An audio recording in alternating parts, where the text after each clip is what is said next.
नमस्कार दोस्तों, आपका एलएलबी कॉन्सेप्ट क्लासेस में स्वागत है। आज हम हिंदी के कुछ क्वेश्चन सॉल्व करेंगे। पहला क्वेश्चन आपके सामने है, रिक्त स्थान का चयन कीजिए और ये जो रिक्त स्थान है उस पर क्या भरा जाएगा।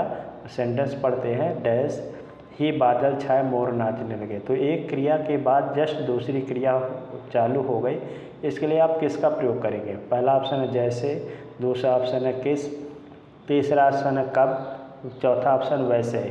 तो बताइए, एक क्रिया जैसे हुई तो जस्ट दूसरी क्रिया चालू हो गई, तो इसके लिए हम जैसे का प्रयोग करते हैं। एक क्रिया के बाद दूसरी क्रिया चालू हो जाए, यानी जैसे ही बादल छाए वैसे मोर नाचने लगे। अब इसमें बताना है, क्वेश्चन नंबर दूसरा है, वह भाग ज्ञात करें जिसमें कोई त्रुटि है यानी कमी है। अपनी आय में से भावी जीवन के लिए कुछ अंश बचाकर रखनी बचत कहलाता है। और इसमें कौन सा ऑप्शन सही है, यानी किसमें सॉरी त्रुटि है वो आपको बताना है। कुछ अंश बचाकर रखनी होना चाहिए या रखना होना चाहिए, बताइए। भावी जीवन के लिए या अपनी आय में से बचत कहलाता है, क्या इस जगह आना चाहिए। अब देखो, आय है, आय के अनुसार क्या है, कहाँ पर त्रुटि है, जिसमें कोई त्रुटि है आपको बताना है। तो आय जो है प्लूरल होता है और प्लूरल के अनुसार जो क्रिया होगी वो भी प्लूरल होनी। तो यहाँ पर रखना होना चाहिए, यानी रखने की जगह क्या होना चाहिए, रखना होना चाहिए। यानी ऑप्शन क्या है, किसमें त्रुटि है, फर्स्ट में। क्वेश्चन नंबर 3 से लेकर 4 तक है, फिलिंग इन द ब्लैंक्स है। पहला और तीसरा और चौथा क्वेश्चन है, इसको आपको हल करना है, सॉल्व करना है। रिक्त स्थानों के लिए, रिक्त स्थानों को भरने के लिए उपयुक्त शब्द का चयन किए। चारों ओर रंग ही रंग डैश गए, तोड़कर, बिखर कर, मुरझाकर, भाग। तो क्या हो जाएगा, चारों ओर रंग ही रंग क्या हो गए, बिखर गए, यानी आंसर क्या हो जाएगा, दूसरा हो जाएगा। किसान हल खेत की ओर जा रहा है। अब किसान हल खेत की ओर क्या करेगा, मार कर तो जाएगा नहीं, धक्का देकर कोई मतलब ही नहीं, लेकर या तोड़कर। तो किसान हल को लेकर ही तो जाएगा, हल को तोड़ेगा तो है नहीं। तोड़ेंगे तो बैल अगर ज़्यादा पावरफुल होंगे, तो हल को लेकर किसान खेत की ओर जाएगा। अगला क्वेश्चन है, क्वेश्चन नंबर 5वां है, छाती पर मूंग दलना। मुहावरे का अर्थ क्या, कौन व्यक्त करता है। तो छाती पर मूंग दलने का मतलब क्या होता है। पहला ऑप्शन है छाती से मूंग पीसना, दूसरा ऑप्शन है दली हुई मूंग को छाती पर रखना, तीसरा ऑप्शन है किसी के निकट रहकर कष्ट देना, चौथा ऑप्शन है किसी के दूर रहकर सुख देना। तो इसमें बताइए कौन सा हो जाएगा, पाँचवें का आंसर दीजिए जल्दी, आसान सा है। तो पाँचवें क्या है, छाती पर जो कोई मूंग दलेगा तो इसका मतलब क्या है, पास में रह कर के कष्ट देता है, बिल्कुल पास में रहकर ही कष्ट देना। जैसे राम की पत्नी रीना अपनी विधवा सास की छाती पर मूंग दलती है, यानी जो है उसको पास में रह कर के कष्ट देती रहती है। क्वेश्चन नंबर 6 लेते हैं। दिए गए वाक्य में रेखांकित खंड को प्रतिस्थापित करने के लिए उपयुक्त विकल्प का चयन कीजिए। यानी यहाँ पर क्या जो लगा दिया जाए जो कि वह ये बिल्कुल वाक्य शुद्ध हो जाए। आदर्श बालक सुबह उठकर अपनी माता पिता को प्रणाम, यानी अपनी होना चाहिए, अपनी के नीचे अंडरलाइन होना चाहिए। तो अपनी की जगह क्या भरा जाएगा, पहला ऑप्शन अपने माता पिता को, दूसरा ऑप्शन है उसके माता पिता को, तीसरा है अपना माता पिता को, चौथा ऑप्शन है हमारे माता पिता को। तो छठे में क्या आ जाएगा ये बताइए। तो आदर्श बालक सुबह उठकर अपने माता पिता को प्रणाम करते हैं, यानी ऑप्शन क्या हो जाएगा, पहला हो जाएगा। क्वेश्चन नंबर 7वां लेते हैं। निम्नलिखित में से उस विकल्प का चयन करें जो जमीन आसमान एक करना, यानी जमीन आसमान एक करना का मुहावरे का मतलब क्या है ये आपको बताना है। पहला है बहुत ज़्यादा परिश्रम करना, बहुत अधिक परिश्रम करना।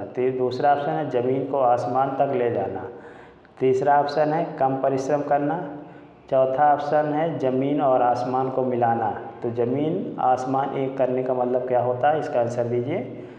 तो ज़मीन और आसमान एक करने का मतलब होता है बहुत अधिक हार्ड लेबर, यानी बहुत अधिक परिश्रम करना।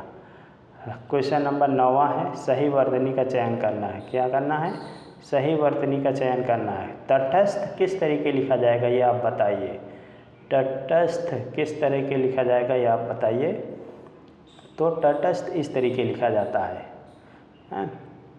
ता बनता है और फिर टा बनता है, आधा सा बनता है और था बनता है। बाकी ये जो है सारे गलत हैं, दूसरा तीसरा चौथा रॉन्ग है। फर्स्ट इस तरीके तटस्थ लिखा जाएगा। क्वेश्चन नंबर 9 लेते हैं। जो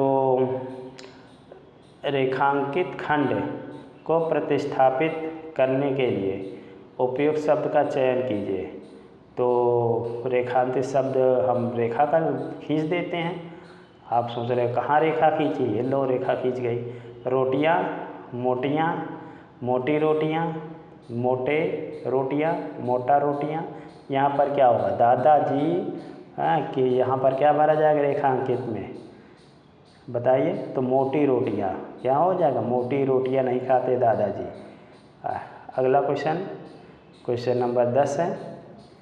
दिए गए वाक्य में रेखांकित खंड को प्रतिस्थापित करने के लिए उपयुक्त विकल्प का चयन कीजिए। अब अगर आपको अपना जीवन सफल बनाना है तो क्या करेंगे? फिलहाल क्वेश्चन में देखते हैं। व्यक्ति को अपना जीवन सफल बनाने के लिए क्या है? यहाँ आशा पर सहारा लेना चाहिए या आशाओं पर सहारा, मतलब ये रेखांकित शब्द है। यहाँ पर क्या भरा जाए? आशाओं ने सहारा, आशा का सहारा, आशा के सहारा, आशा की सहारा। क्या भरा जाएगा ये आप बताइए।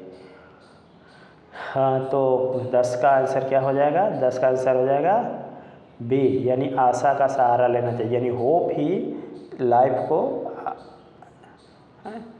यानी आप एग्ज़ाम देते हैं तो आशा रखिए आप ज़रूर सफल होंगे। यानी कि आप जो है एक एग्ज़ाम दिया फिर बैठ गए कि नहीं होगा।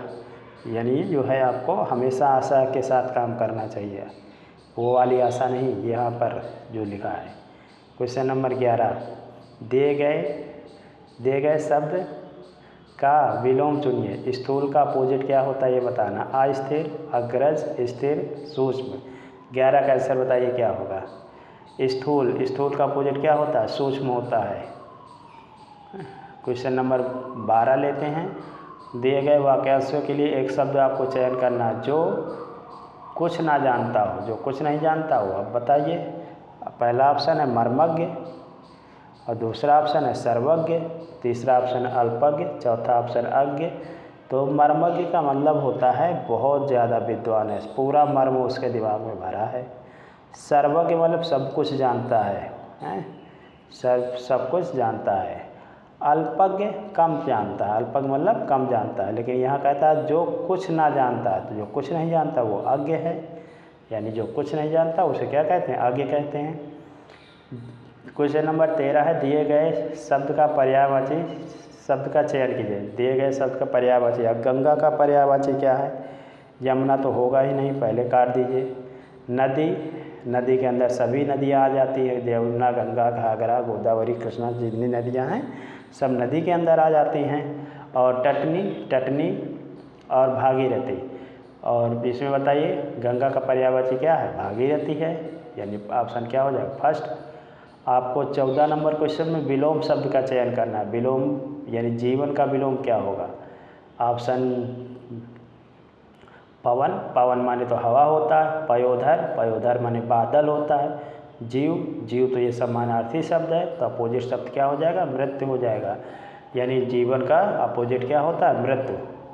क्वेश्चन नंबर 15 लेते हैं। दिए गए वाक्यांशों के लिए एक शब्द का चयन कीजिए जो मास में एक बार होता है, यानी महीने में एक बार होता है, उसे क्या कहते हैं? चलिए, पहला ऑप्शन वार्षिक है, दूसरा ऑप्शन है मासिक है, तीसरा ऑप्शन पाक्षिक है, चौथा ऑप्शन साप्ताहिक है। तो 7 दिन में जो होता है उसे साप्ताहिक कहते हैं। 15 दिन में जो घटना एक बार घटित होती है उसे पाक्षिक कहते हैं। जो 1 साल में घटना घटित होती है उसे क्या कहते हैं? वार्षिक कहते हैं। जो 1 महीने में घटना घटित होती है उसे क्या कहते हैं? मासिक कहते हैं। यानी आंसर क्या हो जाएगा? दूसरा हो जाएगा। क्वेश्चन नंबर 16 है। सही वर्तनी वाले शब्द का चयन कीजिए। जो सही वर्तनी है, प्रियदर्शी किस तरीके लिखा जाएगा ये आपको बताना है। तो प्रियदर्शी किस तरीके लिखा जाएगा, प्रियदर्शी इस तरीके लिखा जाता है। पा में छोटी, प्री में छोटी की मात्रा, या और दा और सा में बड़ी की मात्रा और रा ऊपर से उड़ा दीजिए, प्रियदर्शी बन गया। क्वेश्चन नंबर 17 लेते हैं। दिए गए वाक्य का वह भाग ज्ञात कीजिए जिसमें कोई त्रुटि नहीं है। तो कोई त्रुटि नहीं है, आपको बताना है कौन है कि इसमें जो है त्रुटि नहीं है, ये आपको बताना है। तो लक्ष्यहीन मनुष्य जिंदगियों में कभी, यहाँ पर क्या भरा जाएगा, जिंदगी मतलब ये कि यहाँ पर क्या, कभी सार्थक कार्य नहीं कर सकता। तो यहाँ पर बताइए त्रुटि जिसमें गलत है वो बताइए कौन सा हो जाएगा। तो देखो जिंदगी जो है जब संज्ञा के साथ यूज होता है तो हमेशा क्या होता है, इसका सिंगुलर के रूप में यूज होता है, इसको प्लूरल नहीं बनाया जाएगा, यानी बहुवचन नहीं बनाया जाएगा। सिंगुलर मतलब एक वचन है। तो जिंदगियों के स्थान पर क्या हो जाएगा, जिंदगी हो जाएगा। तो यहाँ पर क्या त्रुटि किस में है, ए ऑप्शन। क्वेश्चन नंबर 18 है। दिए गए शब्द समूहों का एक शब्द ज्ञात कीजिए। गुरु के समीप रहने वाला, जो गुरु के समीप रहता है विद्यार्थी, उसे क्या कहते हैं। ऑप्शन देखते हैं शिष्य, दूसरा ऑप्शन अंतेवासी, तीसरा ऑप्शन भक्त, चौथा ऑप्शन अनुकरणीय। तो क्या हो जाएगा, अनुकरणीय है तो यानी किसी का क्या करता है, किसी को फॉलो करता है। भक्त है तो भक्त तो होगा नहीं। शिष्य, शिष्य एक आराम मतलब कॉमन स्टूडेंट होता है। अंतेवासी, गुरु के समीप जो रहता है वो क्या कहलाता है, अंतेवासी कहलाता है। क्वेश्चन नंबर 19 है। और सब लोग मेरे चैनल को सब्सक्राइब ज़रूर कर लें, क्योंकि अभी मेरी स्टार्टिंग है वीडियो बनाने की, और मुझे थोड़ा सा आप हौसला बनाइए ताकि मैं और अच्छा कार्य कर सकूं। रिक्त स्थान को भरने के लिए उपयुक्त शब्द का चयन कीजिए। मैं डैश को परेशान नहीं करूंगा, कि अब डैश की जगह क्या आएगा ये आपको बताना है। डैश की जगह क्या आएगा, कोई, कभी, कुछ, किसी। तो 19 में क्या आ जाएगा, 19 में आ जाएगा मैं किसी को परेशान नहीं करूँगा, यानी ऑप्शन डी आ जाएगा। क्वेश्चन नंबर 20 है।